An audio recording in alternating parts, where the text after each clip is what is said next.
I'm going to really frustrate some of you right now, okay, because I'm going to point out something that is now going to be in your mind, probably for the rest of the Hermitcraft series. There is no episode 127. I noticed it the other day, and I'm not sure what to do about it, to be honest with you, because I can't now record episode 127. That doesn't make any sense.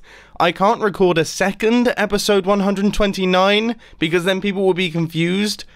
So I think I'm just going to ignore that it's ever gone missing. I would say that is the truly professional response to this situation. In today's Hermitcraft episode, we are going to be building a farm that requires a ridiculous quantity of redstone resources. Okay. Well, it looks like we're going to have to go out on a quartz mining session.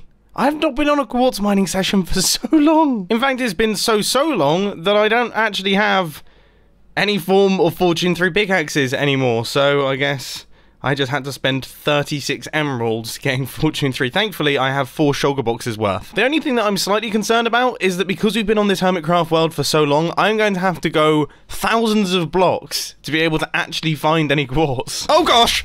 I heard that one coming from a mile off. I couldn't see where it was coming from. I forget about the dangers of this. Wait. Oh, thank goodness. I suddenly panicked that I hadn't brought Fortune 3 with me. Now, the good thing about having a bunch of villagers that give us quartz blocks, or at least by the end of today's episode, hopefully we should have a bunch of villagers that will give us quartz blocks. It means that all of this quartz that I'm getting here can be used for things like comparators and observers, whereas before, I would have used it for decoration. I also think it would be smart to gather up a bunch of mushrooms while I'm out here, simply because, well, that's the farm that we're going to be building, and we need a ton of mushrooms to actually fill it up. So we only got 9 now. I thought that was a lot more. We're going to need a couple hundred. Yeah, we're going to need a couple hundred. We're actually going to need a lot more than this. I got 2 stacks of each type of mushrooms, and I've also got a full inventory of quartz. But I suddenly realized if I fully grow the mushrooms up to like the full size and then break them down, don't I get a bunch? I can't actually remember. It's been ages. But mushrooms aside, we need a lot of observers here. So how big is this farm going to be? Probably 128 blocks long, which means that we're going to need, 4 stacks of observers, 4 stacks of sticky pistons, and a whole bunch of podzol. And I'll be honest, I think in my entire time of playing Minecraft, I've never actually picked up podzol. And I think that streak is going to continue because I personally much prefer the look of mycelium, and I can remove it from Iskal's Island. Free of charge. So, this is great. And before all of you start shouting at me down in the comment section, don't worry. Don't worry, I haven't asked Iskal first, so he's not going to know that I've done it. Anyway, it's not like we need that much. It's only 8 stacks? Maybe I'll take 10 stacks just to be sure. So now that Iskal's Island has been totally removed from the Hermitcraft server, it's time to start work on the farm itself. So we're going to have minecart rails, which are going to be picking up all of our mushrooms. Then this area here is where all of the mushrooms are going to be growing. We're going to have sticky pistons off to this side. We're going to have some observers running in a strip. And we're probably going to build it right the way up to that beacon. So this farm is actually going to be pretty big. It's going to be huge because mushroom farms are so slow. I think one of this size should give us around about half a stack per hour. Yeah. It's the way it is. With that being said though, it is going to look really cool. It's an interesting looking farm, and the way that it functions is pretty cool as well. So it's going to be a nice addition to the industrial district, because I love how all of these farms just seem to be stretching across the bottom of this thing, and we're actually getting relatively close to the edge. I've just made a rather embarrassing realization. That is the fact that I spent quite a lot of time searching for mushrooms in the nether after I had finished quartz mining, forgetting the fact that my industrial district is built within one of these mushroom forests, which I still think of as being a new biome, even though they were introduced, what, like maybe 3 or 4 years ago now? I always forget about them. Now, this mushroom farm is an Ilmango design, and it comes with an interesting feature in that the mushrooms have to be placed in 4-block kind of sections like this. And that's because mushrooms apparently check the area around them. There's a 9x9x3 area around them that the mushroom checks before it spreads to see if there are 5 mushrooms within that space. If there are 5 mushrooms, then it won't spread. It will stop the spreading. So if we didn't have these little categories, if we had all red mushrooms, or if we had all brown mushrooms, or say for example we had areas of say 6 or 7 brown mushrooms, then it would actually stop the growing of anything. You know what, I actually think it would be faster for me to go into the nether to find these mushrooms, because I forget how low the drop rate is for these big mushroom blocks. They are satisfying to break with an axe, I'll give them that, and my jumping skills could definitely do with some work.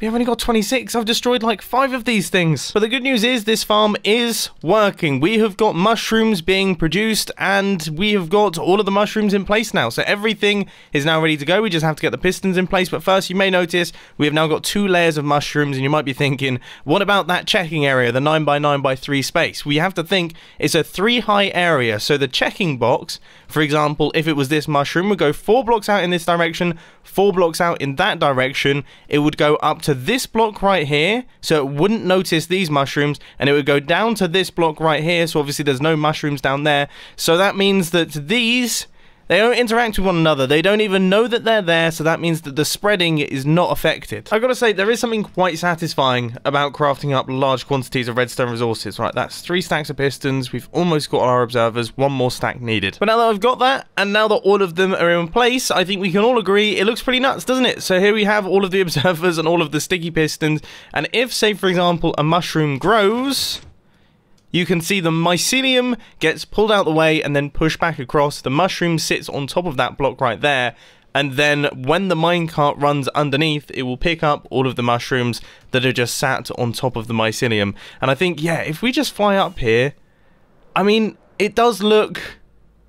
It's just another nice addition to this area, isn't it? I am so glad I decided to start this industrial district. It all started off with, of course, the witch farm, clearing out the area, and then I thought to myself, actually, I've got plenty of space now down here to just build ugly farms. So I just got to work on it, and it has grown, and it has grown.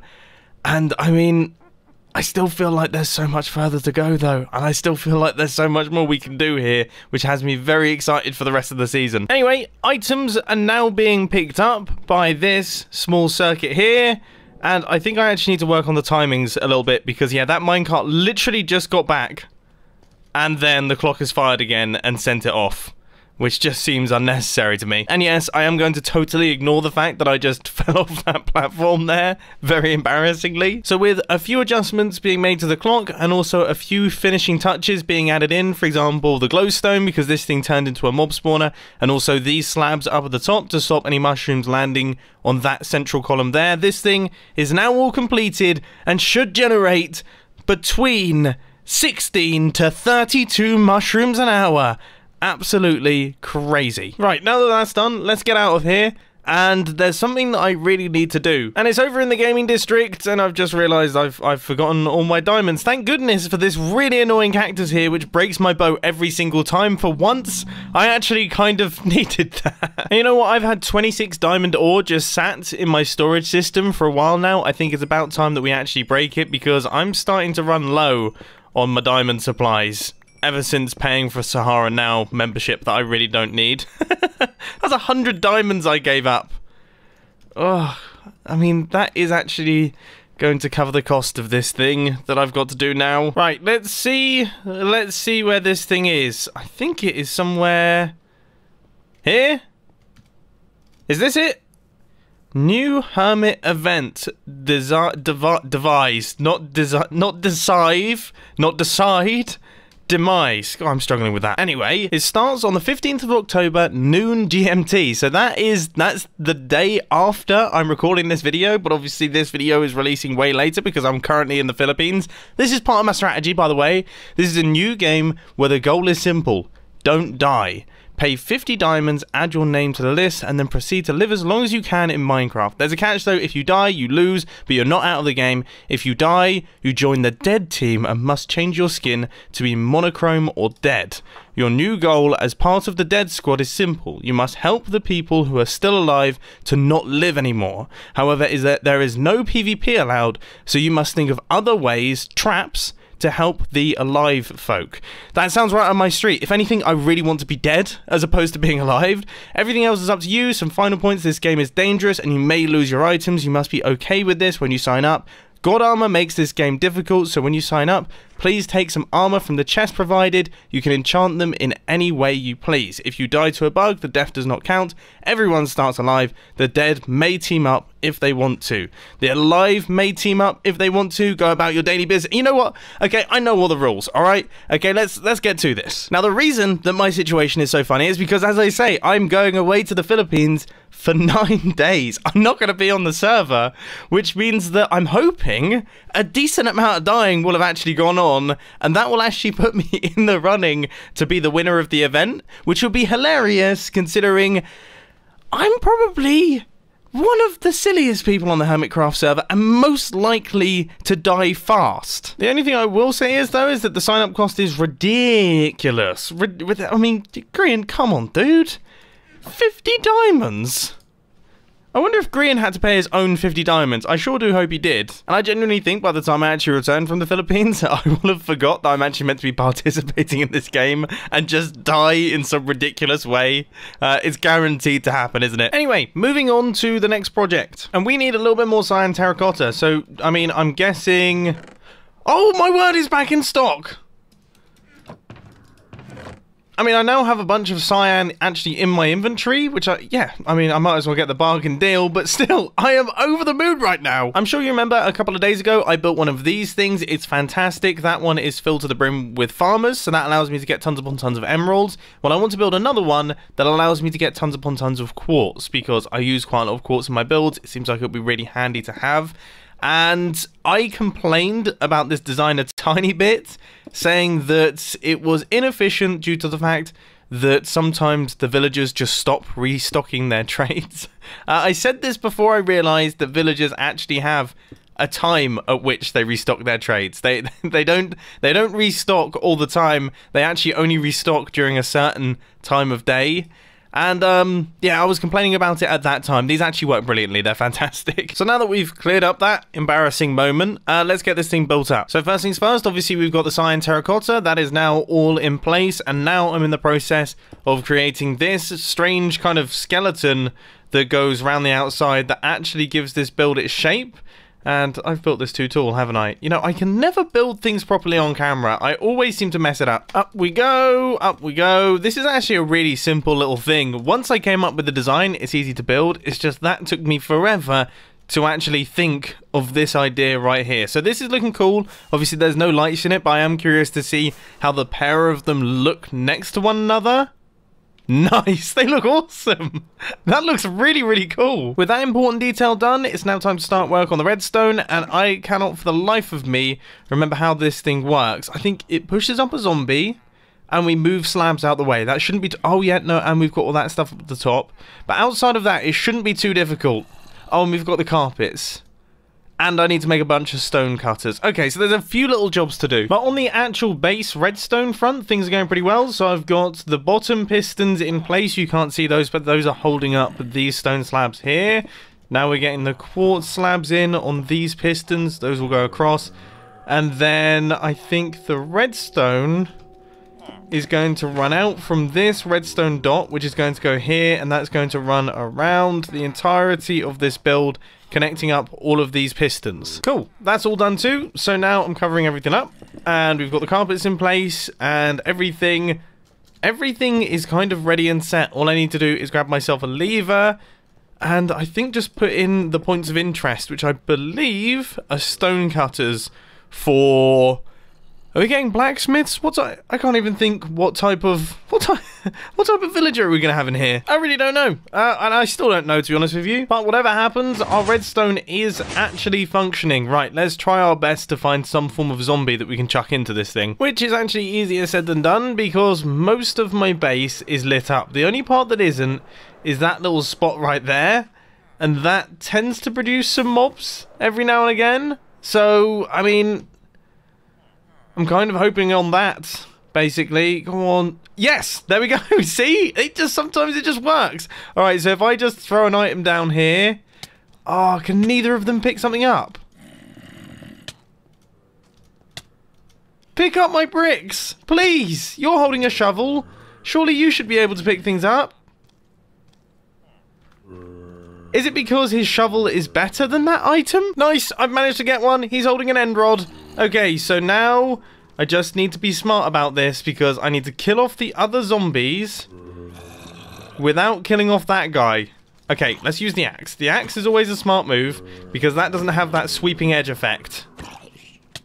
I also need to not die. Now, it's very important that this guy doesn't somehow end up in the water because if he does, then he's going to sink and I need to make sure that that doesn't happen. So we just need to make our way up like this, which he seems to be managing. I'm actually quite impressed with this guy's abilities. And then if we go through here... Okay, and flick the lever. Oh no, he's jumped out. How did he do that? Oh, okay. Let's give him the run around again. So do this. There it is. He's in place. Yes, we've managed to pull it off. So that I would say is actually the easy part. Now it comes the interesting part of trying to move the villagers into place. Yeah, the villagers are always just a pain. But with that being said, that little villager overflow that I have going on outside the front of this thing originally was quite frustrating, but actually has been amazing for me because it means that I can just travel in by boat, pick up a villager, and then travel out. It's fantastic. And now I have also absolutely perfected my little villager elevator right here. I mean, look at this. This is a well-oiled machine, this is. Oh, except I've built it somewhere that I can't actually... Yeah, I've built it up against one of the struts. It's going to be really difficult to get that guy in. It actually wasn't that difficult. I just need to take out the blocks of the strut and then push the guy. He's in there. It was easy. So I think in total we had 5 farmers and that seemed to work pretty nicely. So I would say 5 of these guys will do the job as well. Oh no, I just accidentally punched this villager and now he's bumped up all of the trades. All of the... Wait, hang on. Does that affect these guys as well? It better not affect those guys. I will be so upset. Thank goodness. How does it not affect these guys? I mean, seriously, it should. Because... Well, I guess they are totally separate from one another, but they shouldn't be. Oh well, at least these trades are still wicked. Oh, actually, now that I've gone back and checked, the trades have only gone up on the villagers that I've punched. Apparently, I've punched 2 villagers. Now, this could potentially mean that when I activate this system, for example, like what I'm going to do right now, when I activate this system and these guys get turned into zombies... Is he going to pick that up? Good. When these guys get turned into zombies, there is a chance that some of them still won't have the best trades, so you might have to do a second round of conversions. Nice, so that's 1 down. He is cruising about, and gradually, now this is where it becomes exponential, and these guys just quickly convert themselves into zombies. If this guy isn't watching me, he seems to be very interested in pathfinding towards me right now and not really interested in killing the other villagers. Eventually he was, and now it's working. And now we shoot out our potion of weakness and cure up every single one of these. Okay, I think... Oh, I should probably... I should probably put our zombie down, because otherwise... There's not much point in me doing any of this. Now, one thing very smart was mentioned down in the comment section, and I'm kind of worried about it, and that is the fact that there is a chance that a villager will cure itself before all of the others, like significantly before all the others, and then be converted back into a zombie villager again. I haven't seen that happen in my testing, but I don't see why that couldn't happen, because if that does happen, then obviously it's going to be a never-ending cycle of, yeah, zombie villagers and then zombie villagers. But as I say, in my testing, it never happened. So, we'll have to wait and see, I guess. Oh, it happened! And the villagers... Okay, so I've got 3 villagers, and I have 2 zombie villagers. I guess if I chill here... Just don't walk over! Oh my goodness, I'm so scared. No! No! Come on, cure up, guys! Please! Oh my word. Okay, it looks like this is a good scenario. These guys try and pathfind to me. Those villagers want to stay as far away from the zombies as possible, so they don't actually make their way over. Oh! Please, just cure up! What is going on? Why are they taking so long? No. Oh. No. Oh. Come on. This has to be a joke. They are taking so much longer. No. Just keep your eyes on me. And all will be fine. These villagers are getting so close. Yes. Good. Good. There's one more. Come on. Just chill out. I can't believe this. This is such a flaw in the design. It's such a flaw in the design. Why is this guy taking so long to cure up? Come on. Because if this guy converts any of these villagers like this nutcase standing here, then it breaks it. But thank goodness for that. It hasn't even brought the prices down that much, has it? Oh, no, yeah, it has actually. Those are really good prices. Oh my goodness. Alright. We managed to make it. We've made a system that works. I'm going to trade up with these guys. We'll get them to a quartz trade. And we will be good to go. I'm happy with this thing. I'm happy with today's episode. We have made a bunch of progress once again. Everything went very, very nicely indeed. Let's patch up this. And I'm going to round it up. I'll see you later. God, that was abrupt. Honestly, I don't know what I'm doing with my outros at the minute. You know, sometimes they're really long, sometimes they're really short. I don't care because I'm in the Philippines. I'm having a great time, chilling out. And I'm going to be back soon, but just getting some time away where I can just chill. Oh, it's going to be nice. It is going to be seriously, seriously nice. I can't wait.